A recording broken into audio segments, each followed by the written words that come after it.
Thank you everyone for allowing me to present this morning. I have nothing to disclose.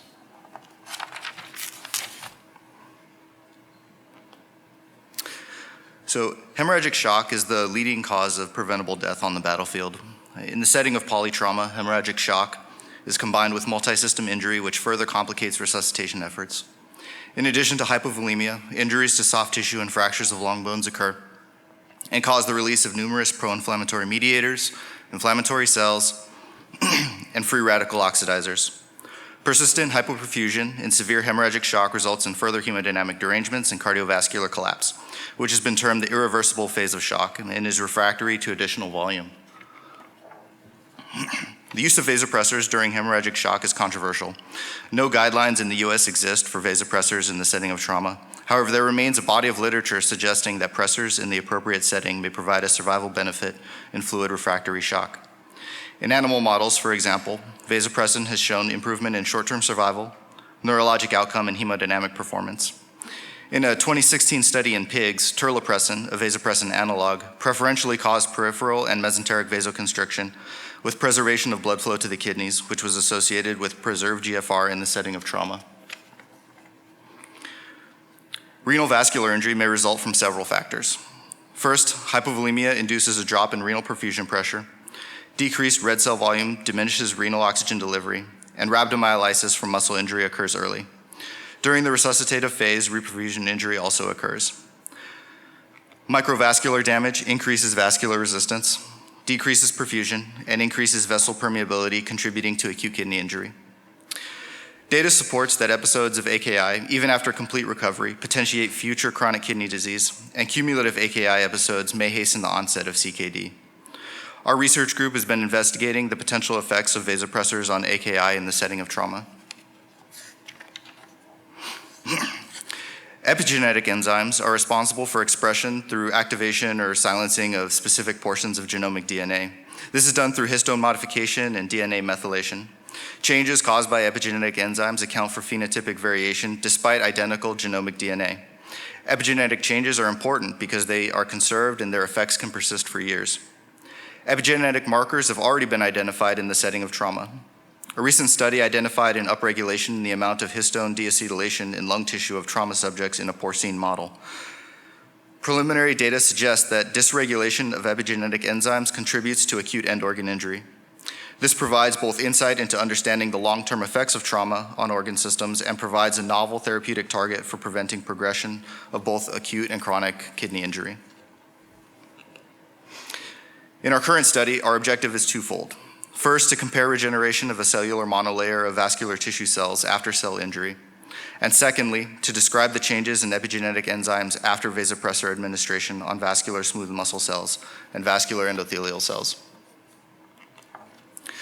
In our current study, we created an in vitro model to better study the function and epigenetic expression of kidney vessels.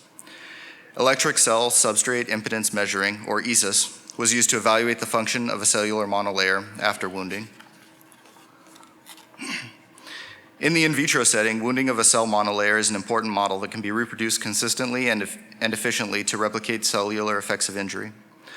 Monolayer regeneration is a surrogate for the early stages of healing, where you see migration of cells into a wound to restore function. This is a cartoon of a cell monolayer plated on one of our ECIS plates with resistance electrodes. As you can see, electrical resistance increases as the monolayer is completed, and this can be measured. ECIS is a technology whereby impedance is measured as a surrogate for barrier function of a cell monolayer. Cells are plated on specifically designed culture plates with embedded electrodes shown here. The cell layer is destroyed as current is passed through the electrode, which disrupts the monolayer, simulating injury to an in vivo vessel. The cells, as you can see in the video, then migrate to divide and reform the monolayer, replicating the actions after cell injury. The wounding is represented by a subsequent drop in electrical impedance, as shown in this graph. As the monolayer of cells regrows and integrity is restored, the impedance increases until it plateaus with complete healing of the monolayer. Both the time to plateau and the maximum amplitude were compared to a saline control group for analysis. The results of our ECIS trials demonstrated that norepinephrine treatment improved the rate of healing for kidney endothelial cells over 10 hours. In both graphs, the red line is the saline control. The black lines represent dosages of norepinephrine expressed in micromolar concentrations. The endothelial cell data on the left shows a left shift, indicating it took less time to reform the cell monolayer. On the right, there was no statistically significant difference in the rate of healing for smooth muscle cells. It is interesting to note that the monolayer, once reformed in both groups, had higher electrical impedance, suggesting a statistically relevant increase in barrier function compared to our saline controls. Vasopressin had an overall negative effect on kidney endothelial cells, with a demonstrated right shift in the curve, suggesting longer time for healing. In the smooth muscle sample groups, however, there was a statistically significant improvement in healing, as well as higher plateau, suggesting improved barrier function.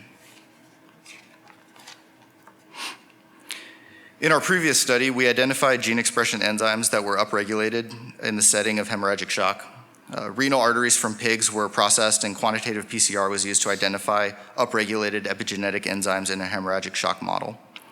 We found that vasopressin and norepinephrine significantly upregulated expression of certain families of enzymes, as you can see here, including DNA methyltransferases, histone deacetylases, and set domain-containing methyltransferases. Unlike the previous study, where data was obtained from the entire vessel, we individually cultured smooth muscle cells and endothelial cells to measure effects individually. From that original experiment, we took a subset of epigenetic enzymes which were found to be upregulated, and we tested our in vitro samples for RNA expression of these enzymes using quantitative PCR. DNMT3A and 3B are from the DNA methyltransferase family of proteins. Enzymes within the DNMT group have been implicated in vascular remodeling, vasculogenesis, and atherosclerosis. PAC1 is a protein kinase and is known to affect transcription and cytoskeleton remodeling. PRMT5 is an arginine methyltransferase and is implicated in cell proliferation. SETD7 is a member of a family of enzymes that are histone lysine methyltransferases and aren't well described. They have variable activity and can either activate or repress gene transcription. So this graph depicts gene expression data for kidney endothelial cells at various concentrations of norepinephrine and vasopressin. Each bar represents a molar concentration, and the groups on the bottom of the graph are the individual enzymes. Upregulation of epigenetic enzymes in endothelial cells were only seen with administration of norepinephrine. In general, there was a proportional dose-dependent relationship of gene expression with increasing concentrations of norepinephrine. Smooth muscle cells, in contrast, appeared to upregulate expression when exposed to vasopressin, with no upregulation seen with norepinephrine. So this graph is a summary of our findings. As you can see, the different cell types did not uniformly respond to each vasopressor. Smooth muscle cells were shown to express higher levels of PRMT5, SETD7, with the administration of vasopressin. The kidney cells, on the other hand, responded to norepinephrine and had higher expression of DNMT3A and DNMT3B. Also notable on this chart is the expression of PAC1, which was highly expressed in our original porcine experiment, however was entirely absent in our current experiment. In conclusion, norepinephrine was found to significantly improve the rate of healing of both endothelial and smooth muscle monolayers, as well as upregulate specific epigenetic enzymes within endothelial cells. Vasopressin, on the other hand, had a variable effect on the cell monolayer and appeared to have a net positive effect on smooth muscle cells, with a higher rate of monolayer regeneration, as well as increased concentrations of epigenetic enzymes we were investigating. These findings strongly suggest that vasopressors have an effect on vessel healing after injury, and that unique patterns of epigenetic expression in the setting of different medications, and that medications have a variable impact based on individual cell type.